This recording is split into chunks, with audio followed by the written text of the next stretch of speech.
Eu não escondo de ninguém que eu me interesso muito pelo trabalho do Alex Garland como diretor, e eu sei que nem todo mundo gosta do conjunto da obra dele, muito pelo contrário. Como diretor, nesses 4 longas que ele lançou até aqui, Ex Machina, Aniquilação, Man e agora Guerra Civil, que acaba de entrar em cartaz, ele divide consideravelmente a opinião, especialmente de colegas críticos, né? Muita gente detesta alguns desses filmes dele. Bom, eu gosto demais da maioria. E eu acho que o Guerra Civil, curiosamente, ao mesmo tempo que tem muitas coisas dos filmes anteriores do Garland, dos filmes e também da minissérie que ele dirigiu, que eu gosto muito, chamada Devs, que está disponível no Star Plus, também tem coisas bastante diferentes e tem elementos que parecem potencializados aqui numa história que essencialmente é muito mais objetiva, muito mais prática, muito mais direta do que se poderia imaginar, do que eu mesmo poderia imaginar, inclusive vindo dele. Antes de entrar em detalhes sobre o Guerra Civil, vou lembrar você que ainda não fez isso, se inscreva aqui embaixo no canal e curta o vídeo, porque você vai estar ajudando o YouTube a recomendar o canal para outras pessoas. E lógico, se você quiser continuar acompanhando o conteúdo do canal, deixe o sininho das notificações aí embaixo ativado para receber notificações quando a gente postar vídeos novos aqui. E me acompanhe também nas minhas redes sociais, em que eu tô sempre falando sobre cinema, especialmente no Twitter e no Letterboxd. Os links estão aparecendo aqui embaixo na descrição e os arrobas aí na tela. Bom, aqui em Guerra Civil, o Alex Garland vai partir de uma situação hipotética de uma guerra civil nos Estados Unidos sem nenhum tipo de contextualização prévia. A gente não tem nenhuma informação de como a guerra começou, tampouco de que estágio exatamente ela está. A única coisa que a gente sabe é que o presidente está querendo de alguma forma se perpetuar no poder e que está isolado, está resguardado na Casa Branca em Washington. E a gente vai acompanhar um grupo de jornalistas interpretados pela Kristen Dunst, pelo Wagner Moura, pelo Stephen McKinley e pela Kelly Spane, que fez a Priscila recentemente, né? Numa viagem de Nova York até Washington, atravessando, portanto, aí um caminho tortuoso, uma estrada, né, em que coisas vão acontecendo ao longo do caminho, então se transforma também no road movie, né?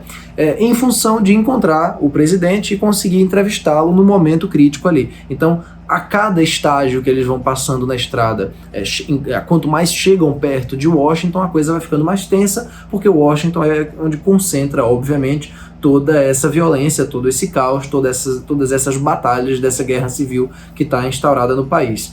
Muito tem se comentado de como o filme está assombrando parte do público norte-americano, especialmente porque eles não são muito acostumados a ver no cinema filmes de guerra desse tipo, né, produções desse tamanho. É uma produção muito grande, é o filme mais caro já distribuído pela A24, né, que se passam em território conhecido, em território familiar deles. Eles estão muito acostumados a ver, sei lá, Apocalipse Now, Platoon, né, no caso de filmes de guerra do Vietnã, ou no caso de filmes sobre a Segunda Guerra, lógico, no território europeu. Então eles não estão acostumados a ver filmes desse tipo num território urbano e contemporâneo, né, porque, tudo bem, pessoas dizem, informações aleatórias falam que o filme se passa num futuro indeterminado, mas poderia perfeitamente ser um presente hipotético, né? Então não é exatamente uma distopia, não existem elementos de ficção científica muito claros em Guerra Civil, com exceção de uma outra coisa que aparece mais perto do final, um outro tipo de arma, mas absolutamente nada que interfira narrativamente. É um filme que poderia perfeitamente se passar hoje.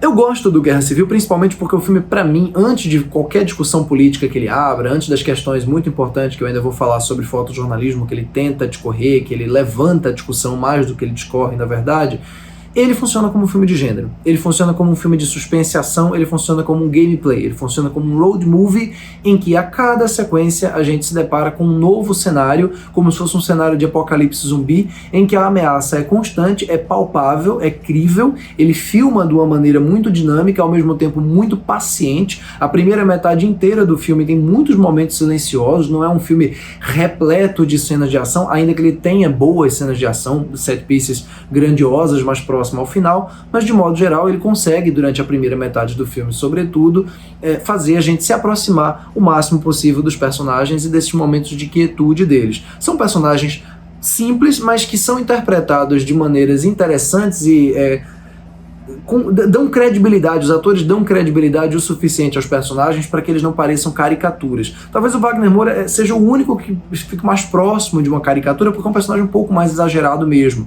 né? E aí, sobretudo mais perto do final, ele vai ter uma virada que talvez seja uma virada um pouco abrupta. Eu até comento um pouco sobre isso com ele na entrevista que eu fiz aqui com o Wagner Moura. Eu vou linkar aqui também na descrição do vídeo, aqui em cima deve estar aparecendo em algum lugar. Mas eu acho que, de modo geral, os quatro funcionam bem. A dinâmica do quarteto funciona bem. Você tem um cara mais experiente, mais velho, que é o Steve McKinnon. Você tem aquele Spence, que é muito mais jovem, que toma decisões erradas constantemente. E a Kristen Dunst, que é a melhor interpretação do filme, na minha opinião, que é justamente essa pessoa que está passando um olhar cansado, mas que ao mesmo tempo não cai nessa obviedade de o tempo inteiro ficar calejada ou insensibilizada diante de tudo aquilo ali, né? Então é um filme que consegue lidar muito bem com esse quarteto e consegue lidar com essas fases que vão sendo colocadas diante deles. Então, enquanto no Man o Garland usava da fantasia e do surrealismo ali para criar uma série de situações que às vezes soavam um pouco arbitrárias, ainda que a atmosfera do filme seja fabulosa, no caso aqui do Guerra Civil, que a coisa é muito mais realista, em que ele não tem essa mediação fantástica, a sensação que me passou é que ele tem uma narrativa muito mais rigorosa, em que as situações vão numa escalada muito mais organizada e ao mesmo tempo caótica dentro da medida certa. Quer dizer, a gente sente que qualquer coisa pode acontecer ali, que os personagens estão à mercê da maldade dos outros, da maldade ou da benevolência de um dos poucos que sobraram ali naquela situação. Então ele realmente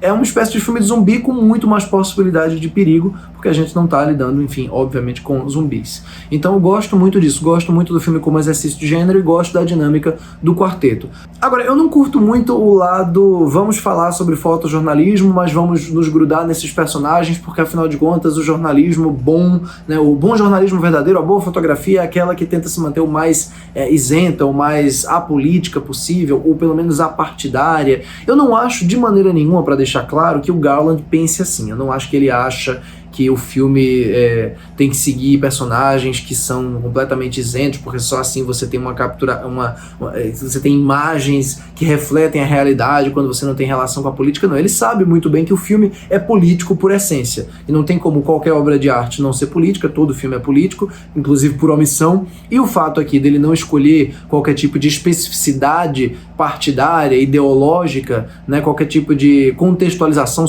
socioeconômica, o fato dele não fazer isso é também político, sobretudo em ano de eleição. Então existe uma motivação muito clara por trás dessas discussões que são levantadas aqui, e qualquer pessoa que tenha um mínimo de capacidade de interpretação entende de que lado o Garland está da discussão. Não precisa nem a gente debater muito sobre isso. Eu acho que isso está bastante óbvio durante o filme inteiro, até pelo fato de ele estar escolhendo jornalistas como protagonistas, né? Mas eu acho que essa história de essa interpretação possível que surge aqui, de que o bom jornalismo é esse que fica isento da política, que não fala sobre, não escolhe uma agenda partidária, que captura a imagem por ela mesma, uma imagem que fala por si só, que está registrando fato pelo fato.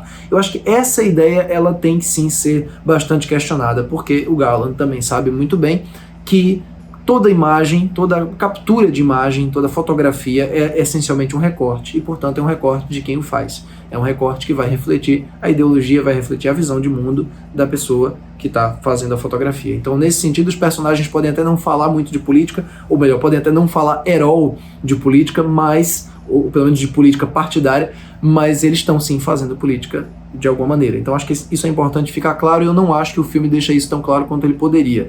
Eu acho que ele dá espaço para que a gente pense que ele está, de alguma maneira, defendendo esse bom jornalismo isento, e eu acho que isso é problemático, né? A outra coisa que eu acho aí já é de outro ponto de vista, que é a questão da intensidade, né, do filme ser duro, de ser pesado. Eu sinceramente acho o oposto. Eu acho que ele tem sim uma tensão palpável, ele é um filme bastante envolvente e que tem momentos que impactam a gente no imediato, mas no geral, para mim, falta ainda um pulso emocional maior, falta uma intensidade. Tem vários momentos, especialmente na segunda metade, em que eu achei que o filme ia de fato mais longe, e ele nunca vai. Ele nunca consegue atingir um pico emocional, especialmente lá na última sequência, que eu acho que precisava, que cumpra aquilo que ele promete, especialmente nos primeiros minutos, que passa aquela sensação de que a gente vai viver um pesadelo junto com esses personagens. Eu acho que existe um bom equilíbrio ao longo da duração dele, ao longo do segundo ato ali, de senso de humor com peso, né, de alívio com suspense, né, de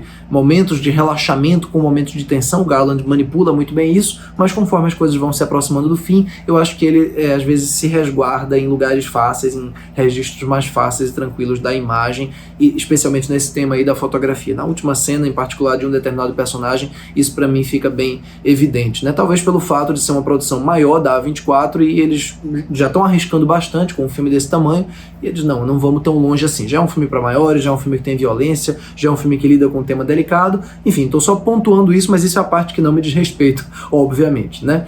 Enfim, Guerra Civil, no geral, é um baita exercício de ação, um baita exercício de gênero, e um filme que mais levanta discussões com relação à situação dos Estados Unidos, com relação à polarização, com relação à fotografia e a ética do fotojornalismo, do que propriamente debate todas essas discussões. Eu acho que já é um mérito considerável dele levantar, e levantar com a solidez, com a inteligência com que ele levanta, mas eu saí da sessão pensando que ao mesmo tempo que ele tem coragem de levantar muitas dessas questões, ele tem também um pouco de covardia de amarrar algumas delas, ou se colocar em algumas delas. Então acho que realmente é um caso bem interessante da plateia decidir por ela mesma, né? Se o filme é de fato tão corajoso quanto ele deveria, ou quer ser, ou acha que ou se ele é de fato covarde, não vai tão longe quanto ele deveria nos temas e na intensidade.